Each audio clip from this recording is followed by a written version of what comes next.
Bonjour à toutes et à tous, bienvenue sur ma chaîne. Donc, vous pouvez me joindre au 07 70 01 32 65. Je fais des consultations à mon cabinet parisien du lundi au vendredi, à Bettencourt-sur-Somme le week-end. Les consultations à distance sont possibles aux mêmes conditions. Je profite de cette petite présentation pour vous annoncer aussi que le 12 octobre 2019 à 15 h, j'organise une conférence sur les thèmes de la violence morale, l'identification des violences et notamment celle des violences dites à forme perverse. L'entrée est gratuite. Aujourd'hui, je vais parler d'un sujet qui me semble être intéressant et qui risque peut-être de déclencher des questionnements. Donc je vais aborder un lien entre le syndrome de Stockholm et la dépendance d'une victime face à ce syndrome de Stockholm, donc victime de manipulation à forme perverse. Voilà. Y a-t-il une similitude entre la manipulation mentale et le syndrome de Stockholm? Définition du syndrome. C'est un lien d'empathie qui s'installe entre la victime d'une séquestration et son ravisseur. Ce syndrome peut se manifester dans différents types de délits. Les crimes sexuels, les chantages en tout genre, les violences à l'encontre d'individus en état de sidération psychique. Ce syndrome se développe de manière inconsciente et involontaire. Dans ce cas, il s'agit prioritairement de l'instinct de survie. Pourquoi y aurait-il une ressemblance entre ce syndrome et la manipulation ? Parce que dans la phagocytose psychique, dont j'ai parlé dans la première partie, il y a un effacement des repères de l'individualité. Le manipulateur a changé l'esprit de sa victime en reformatant tout ce qu'elle est. Absolument seul, le manipulé est littéralement dans un cercle de domination globale, sans véritable conscience de cet état. Voici quelques exemples exprimés en thérapie. Incapacité à se défendre, incapacité à lutter, être sous l'emprise, perte de tous les repères, vécu d'incapacité à exister seul, etc., etc. Revenons-en au syndrome de Stockholm. Je cite.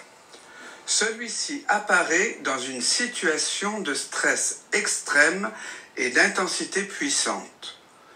Les victimes peuvent être en état de sidération, rendant toute prise de décision impossible. Après le choc, une réorganisation psychologique s'amorce. En effet, les victimes doivent s'adapter et trouver de nouveaux repères. Elles n'ont plus aucune autonomie et dépendent totalement de leur bourreau pour satisfaire tous leurs besoins. Finalement, c'est grâce à lui si elles peuvent manger, dormir, bouger, aller aux toilettes, etc. Bonjour Thierry. Bonjour Patrick. Merci pour cette explication déjà. Pourriez-vous nous expliquer ce qu'est le syndrome de Stockholm ? Comme son nom l'indique, le syndrome de Stockholm, en tout cas c'est ce que j'ai commencé à écrire dans le post, en fait, fait que une personne va, pour sa survie, s'impliquer en défendant en fait son ravisseur, son bourreau, pour survivre. Et c'est ce qu'on appelle en fait un instinct de survie, c'est un mécanisme qui va se mettre en place où la victime va aller jusqu'à se mettre devant les forces de l'ordre pour empêcher que le bourreau soit condamné pour son travail. C'est donc un lien psychique intense qui se crée.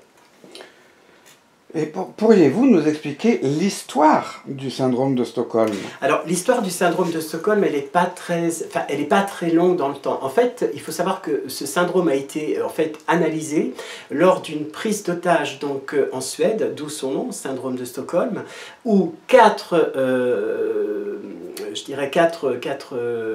personnes, quatre otages, ont été séquestrées par 6 hommes durant une période de 4 jours. Voilà. Et donc c'est développé à partir de ce moment eh bien, un certain nombre de choses, notamment le lien ravisseur-victime qui a amené les psychologues en fait, à analyser ce phénomène donc, qui est finalement très récent. Voilà.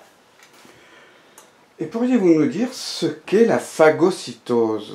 Alors là, c'est un terme, la phagocytose, il faut savoir que je parle de phagocytes. Donc les phagocytes, ce sont des bactéries, etc., en termes médicaux, qui vont supplanter, en fait, un organisme, qui vont l'envahir de manière progressive. Voilà.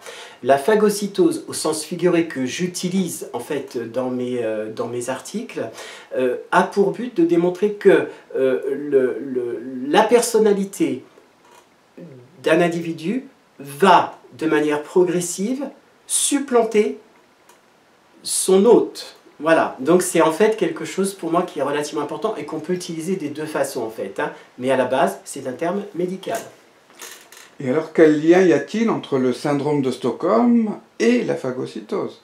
Alors, dans le syndrome de Stockholm, tel que je l'ai étudié, il y a en fait, par l'instinct de survie, la capacité de la victime d'adaptabilité rapide. Comment est-ce qu'elle va faire? Elle va accepter l'idée que le bourreau, ou bien son ravisseur, dispose de toutes ses actions durant le temps de la prise d'otage. Donc en fait, elle va utiliser, le bourreau va utiliser, le kidnappeur va utiliser sa force de persuasion, sa force morale pour transformer la victime à son avantage. Il faut savoir qu'elle le fait par pur instinct de survie. C'est un mécanisme d'une violence absolue qui va prendre naissance en l'espace de quelques minutes. Hein. On peut considérer aussi qu'il s'agit d'une sidération. Donc c'est un instinct de survie, et donc par instinct de survie, des liens vont se créer entre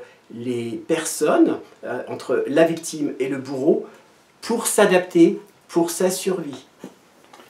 Eh bien, merci Thierry pour ces explications. Eh bien, c'est moi qui vous remercie Patrick. Maintenant, je vous invite à écouter la deuxième partie de la vidéo où je vais développer davantage le lien de la manipulation et du syndrome de Stockholm. Avant de couper cette vidéo, je voulais vous dire que cette théorie n'est que pour moi qu'une théorie, mais qui relève de tout le travail que j'ai fait, en tout cas en tant que thérapeute, et aussi dans les témoignages que j'ai reçus durant mes consultations. Si vous êtes intéressé, vous pouvez écouter la suite. Merci pour m'avoir écouté. À tout de suite. Au revoir.